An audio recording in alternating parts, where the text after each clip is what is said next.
एक और अहम खबर, मध्य प्रदेश हुकूमत की कोशिशों से रियासत में कोरोना रिकवरी रेट में तेजी के साथ इजाफा होने के साथ कोरोना पॉजिटिविटी की शरह में कमी देखी जा रही है। लेकिन हुकूमत कोरोना कर्फ्यू के मामले में किसी तरह की छूट देने के मूड में नजर नहीं आ रही। वज़ीर आला शिवराज सिंह ने रियासत में कोरोना कर्फ्यू की मुद्दत में एक बार फिर न सिर्फ 31 मई तक तोसे करने का ऐलान किया, बल्कि इंतजामिया के साथ आवाम से भी कोरोना की चेन को तोड़ने की अपील की है।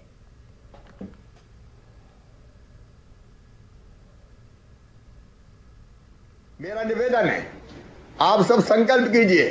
फिर मैं कह रहा हूं, गांव का क्राइसिस मैनेजमेंट ग्रुप, बाढ़ का क्राइसिस मैनेजमेंट ग्रुप, ब्लॉक का क्राइसिस मैनेजमेंट ग्रुप और हमारे जिले का क्राइसिस मैनेजमेंट की टीम कि मेरा जिला 0 हो जाएगा कोरोना संक्रमण के मामले में।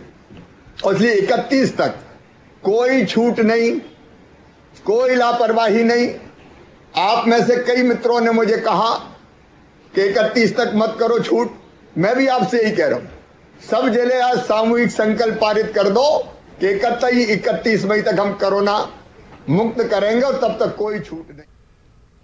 वैक्सीन को लेकर सियासत भी